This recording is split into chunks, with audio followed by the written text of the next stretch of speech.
है, उसको समझने के लिए हम आपको नियम दें, उनका आप 1 साल पालन करो और फिर हमारे पास बैठो, वो सूत्र बोलेंगे, अगर आप हाँ न कह देना तो हमें बता देना। शास्त्र के पन्ने फाड़ सकते हो क्योंकि फटने वाले हैं, विनाशी। उसमें जो शब्द लिखा है उस पर तुम्हारी पहुंच ही नहीं है। आज जो है ना, अपने आचरण नहीं सुधारा जाता, महापुरुषों को गालियां दी जाती। जैसे हम आपसे कहें कि आप विचार करो, आप तो आप अपने विचार से नहीं, हमारी ताकत से बोलोगे, आपको लगेगा हाँ ठीक है। क्योंकि पवित्र वातावरण, पवित्र दर्शन और पवित्र संकल्प, तो आप उसको अपवित्र संकल्प से कहीं जान पाओगे। आजकल क्या हो रहा है कि हम लोगों को थोड़ा कड़वी बात लगेगी, आंतरिक भजन है नहीं, आंतरिक हमारी अध्यात्म में गति नहीं, और शास्त्र पढ़ के बाह्य बुद्धि से उसका अर्थ बोल रहे हैं, तो कैसे समझ में आएगा? ये दिव्य भाषा है, ये तो उनकी समझ में आती है जो समाधि भाव को प्राप्त है। हर समय भगवतानंद में एक एक शब्द स्पष्ट दिखाई देता है। अब बेमतलब लिए घूम रहे हैं, लड़ाई झगड़ा, अरे तुलसीदास जी ने ये लिख दिया, उन्होंने वो लिख दिया। आप पहले थोड़ी देर बैठकर भजन तो करो ना, फिर तुम्हें समझ में आएगा। हमने सुना था कि जिस समय ये रामायण का रोल करवाया जा रहा था, तो रामानंद सागर ने सबको निषेध किया था, कोई भी शास्त्र विरुद्ध आचरण नहीं करेगा, कोई भी गंदा भोजन नहीं करेगा, कोई भी ये सब। और उन्होंने स्वयं बताया था, वो जो राम बने थे, कि हमको ये शिक्षा दी गई थी कि आप एक रोल करने के लिए इतना संभाला गया उनको, सालों से उनको बिल्कुल सब विषयों से दूर करके एक साधना कराई गई, तब सब बैठ के हाथ जोड़ के देखते थे रामायण। और जिन्होंने देखा चिदानंद और वो लिख रहे, उनकी बात तुम काटने के लिए अधिकारी कब बन सकते हो? मूर्खता, केवल मूर्खता। कोई भी शास्त्र में बात गलत नहीं है, उसको समझने के लिए हम आपको नियम दें, उनका आप 1 साल पालन करो और फिर हमारे पास बैठो, वो सूत्र बोलेंगे, अगर आप हाँ न कह देना तो हमें बता देना। क्योंकि बुद्धि पवित्र होनी चाहिए यार। शराब पी के तुम शास्त्र की व्याख्या निकाल पाओगे?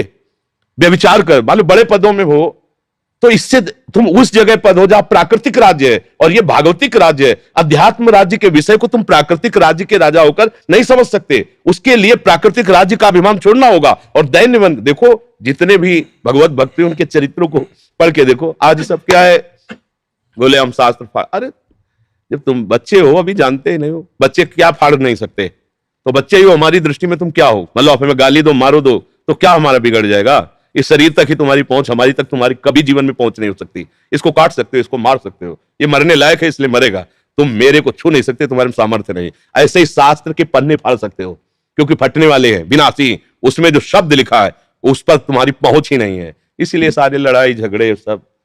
आज जो है ना, अपने आचरण नहीं सुधारा जाता, महापुरुषों को गालियां दी जाती है। अपने आचरण सुधार के देखो, फिर जब ऊंचाई पर पहुंचोगे तो आप उनके चरणों में झुक जाओगे कि उनका जीवन कैसा था। महापुरुषों का ऐसे लिख दे, जिनके हृदय में भगवान विराजमान है वहां राग द्वेष नहीं होता, छोटा बड़ा नहीं होता। वो जो लिख रहे हैं उसको बात समझो। अगर समझ में नहीं आई तो बस इसी में झगड़ते हैं, जाति पक्ष में झगड़ते हैं, संप्रदाय पर। एक ईश्वर का पूजने वाला दूसरे ईश्वर का खंडन कर रहा है, ये क्या है? मूर्खता ही तो है। अरे एक ही है, उसके नाम अनेक है, उसके रूप अनेक है, उसकी सेवा पूजा करके बात जान जाओगे। झगड़ा करने से, झगड़ा करना तो अज्ञान है, और अज्ञानी कुछ भी कर सकता है।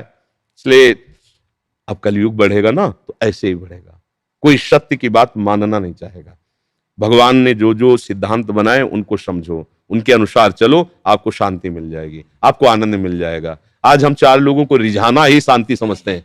4 लोग हमारे पास ज्यादा आने लगे, यही हमारी उन्नति है। 4 रुपए ज्यादा हो जाए, यही हमारे ऊपर कृपा है, ये हम मानते हैं। ये है, बुद्धि पलट गई। बात यह है कि भगवान मिल जाए तो कृपा, शास्त्र की बात के अनुसार हमारा आचरण हो तो कृपा, हम काम क्रोध पर विजय प्राप्त करें तो कृपा। अब ये बातें कहां समझने में आती हैं? जैसे हम आपसे कहें कि आप विचार करो, आप तो आप अपने विचार से नहीं, हमारी ताकत से बोलोगे, आपको लगेगा हाँ ठीक है। क्योंकि पवित्र वातावरण, पवित्र दर्शन और पवित्र संकल्प, तो आप उसको अपवित्र संकल्प से कहीं जान पाओगे? अरे धनुर्विद्या सीखने के लिए भी तपस्या करनी पड़ती थी कि संकल्प से अस्त्र आप ये पराविद्या, इसको तुम गंदे आचरण करके जान जाओगे, गंदे आचरण करके तुम इसको, इसके शब्दों को जान जाओगे। फिर तो ब्रह्म ऋषियों का तपस्या करना, जीवन ऐसे सब भगवान में पूरा झोंक दिया जीवन, तब जान पाए। और तुम व्यभिचार कर रहे हो, गंदे आचरण कर, तुम उनकी बात जान जाओगे, फिर कैसी?